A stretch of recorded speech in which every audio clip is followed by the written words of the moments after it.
women's suffrage movement in the United States was a decades-long struggle for women's right to vote. In 1848, Elizabeth Cady Stanton organized the first ever Women's Rights Convention.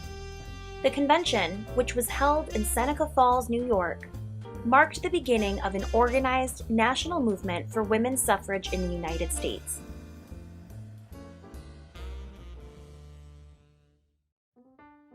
Despite agreeing on the final goal, there was a great deal of disagreement over strategy within the movement.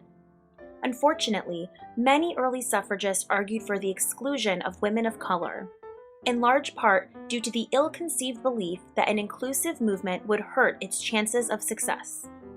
Despite this, many women of color fought tirelessly in the movement for women's suffrage.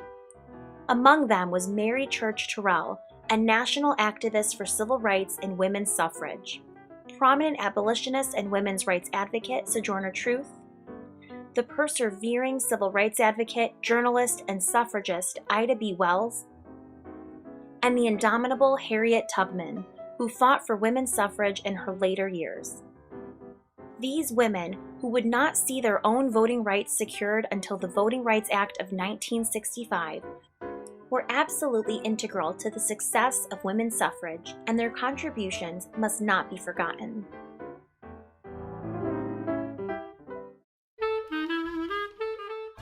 In 1878, the first suffrage amendment was introduced and later rejected in the United States Congress.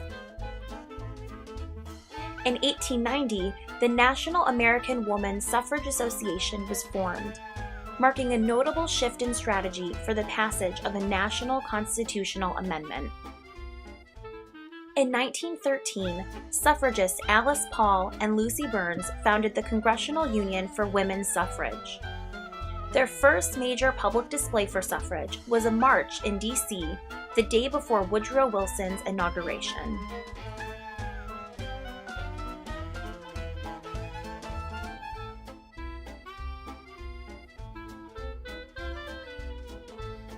In 1918, after enduring great political pressure, President Wilson committed to supporting women's suffrage. In the ensuing year, the House of Representatives passed the 19th Amendment, leaving it to the U.S. Senate.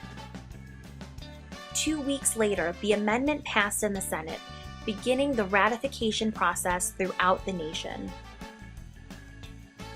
Within just 1 week, Illinois, Wisconsin, and Michigan led the way as the first to ratify the 19th Amendment. The ratification process was completed 1 year later, on August 18, 1920, granting women the right to vote.